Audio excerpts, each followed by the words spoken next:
pekerja asing dan jaminan mutu pembangunan infrastruktur di IKN Nusantara.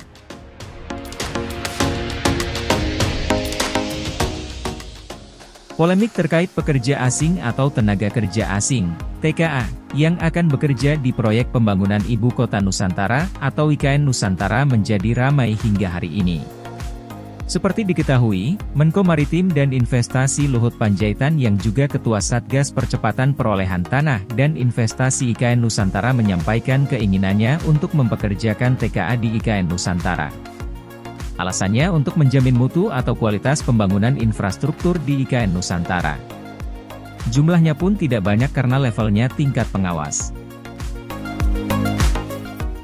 Menurut Luhut Rencana, penggunaan tenaga asing di IKN Nusantara untuk level pengawas telah disampaikan ke Presiden Jokowi dan disetujuinya.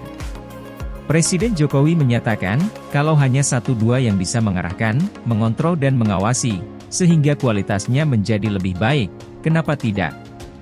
Apa yang disampaikan Luhut Binsar Panjaitan sebenarnya tidak ada salahnya, dan ini sejalan dengan Peraturan Pemerintah Nomor 12 Tahun 2023 tentang pemberian perizinan berusaha, kemudahan berusaha, dan fasilitas penanaman modal bagi pelaku usaha di Ibu Kota Nusantara. Pengaturan terkait TKA tercantum dalam Pasal 22 PP No 12 Tahun 2023. Disebutkan, pelaku usaha yang melaksanakan kegiatan usaha di IKN Nusantara dapat mempekerjakan TKA untuk jabatan tertentu sesuai dengan ketentuan peraturan perundangan. Sebelum Luhut Binsar Panjaitan menyampaikan penggunaan tenaga asing sebagai pengawas di IKN Nusantara, sekitar Desember 2022. Informasi dari kontraktor pelaksana, menurut rencana Kementerian PUPR akan menggunakan tenaga pengawas dari Jepang dan Australia untuk menjamin mutu atau kualitas pembangunan infrastruktur di IKN Nusantara. Ini berdasarkan pengalaman mereka selama ini bahwa dalam membangun infrastruktur di Indonesia, pengawas asing memberi hasil pengawasan yang lebih berkualitas daripada pengawas lokal.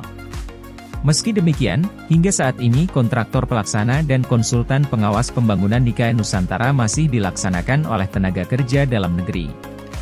Menurut Menteri PUPR Basuki Hadimulyono, hingga saat ini TKA belum ada yang bekerja di pembangunan infrastruktur IKN Nusantara, meskipun sebelumnya pernah diwacanakan oleh pihaknya.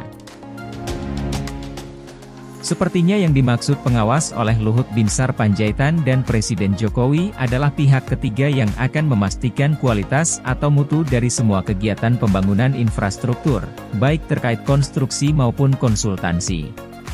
Sebenarnya, dalam kaitan dengan kualitas atau mutu pembangunan infrastruktur di IKN sebagaimana yang disaksikan selama ini telah dilaksanakan sesuai dengan mekanisme sistem manajemen mutu.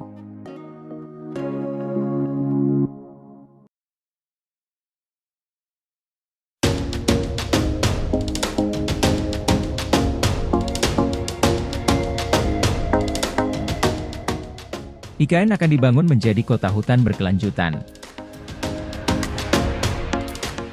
Kepala Otorita Ibu Kota Nusantara, IKN, Bambang Susantono mengatakan bahwa ibu kota di Kalimantan Timur akan dibangun menjadi kota hutan berkelanjutan, yang merupakan gabungan dari kota yang inklusif, hijau, dengan ketahanan yang tinggi.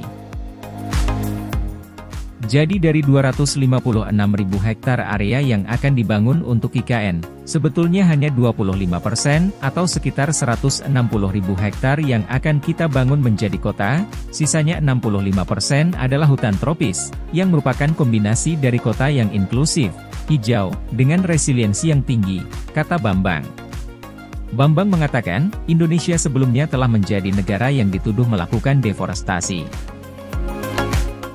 Untuk itu, pembangunan IKN kali ini dilakukan dengan perencanaan dan konsep yang matang untuk reforestasi, yaitu mengembalikan fungsi hutan, yang akan selaras dengan pembangunan kota hijau sebagai bagian dari visi Indonesia Emas 2045.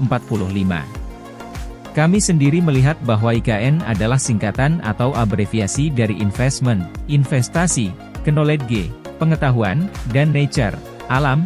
Karena kita yakin bahwa untuk mencari satu bentuk kota hutan yang berkelanjutan, akan banyak konsep-konsep baru yang nanti saling melengkapi, dan kita tahu akan ada sesuatu yang baik di sana, kata dia.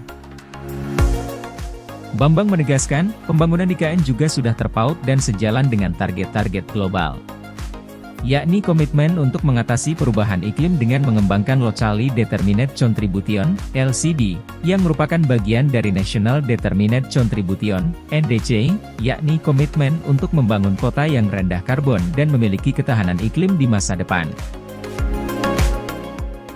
Selain itu, IKN juga akan sejalan dengan target global yakni keanekaragaman hayati, dengan menjadi kota yang mampu menyerap karbon dengan reforestasi, juga mendorong kekayaan flora dan fauna yang sudah diakui dunia.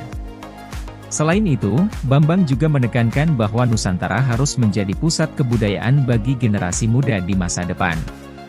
IKN juga akan menjadi pusat kebudayaan bagi para milenial dan generasi, jadi harus kita pikirkan dan perkirakan dengan matang, budaya apa yang akan relevan dengan mereka di tahun 2045 nanti. Kita harus siapkan itu, ujarnya.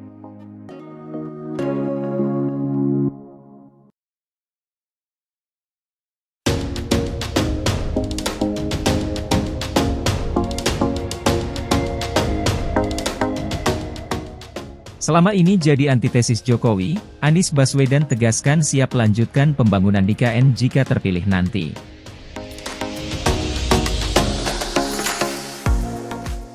Bakal calon presiden yang diusung oleh Koalisi Perubahan untuk Persatuan, Anies Baswedan, mengaku akan melanjutkan proyek pembangunan Ibu Kota Negara, IKN, Nusantara jika memenangkan Pilpres 2024 mendatang.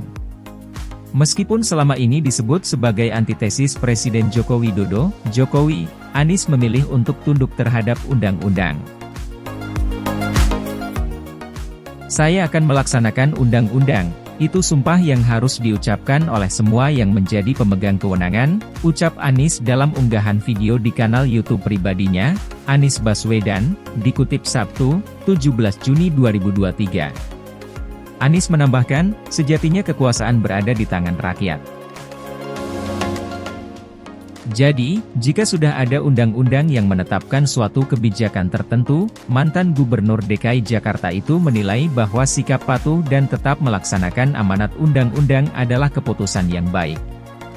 Karena kekuasaan ada di tangan rakyat, jadi jalankan saja undang-undang itu. Selama ada undang-undang yang mengharuskan kita laksanakan, imbuhnya. Kendati demikian, dalam wawancaranya bersama Karni Ilyas di kanal YouTube yang sama, Anies Baswedan menyebut bahwa apabila nantinya ditemui kendala atau kecacatan dalam pelaksanaan pembangunan IKN, prioritisasi tetap akan diperhatikan. Hal ini menyambung pertanyaan Karni Ilyas tentang banyaknya investor yang menarik dukungan terhadap proyek besar itu. Semua yang menyangkut eksekusi itu diputuskan ketika kita sudah bertugas, Bang. Pada saat itu, kita lihat anggarannya ada, sumber dayanya ada, tapi pada prinsipnya, undang-undang tetap dilaksanakan, tutupnya.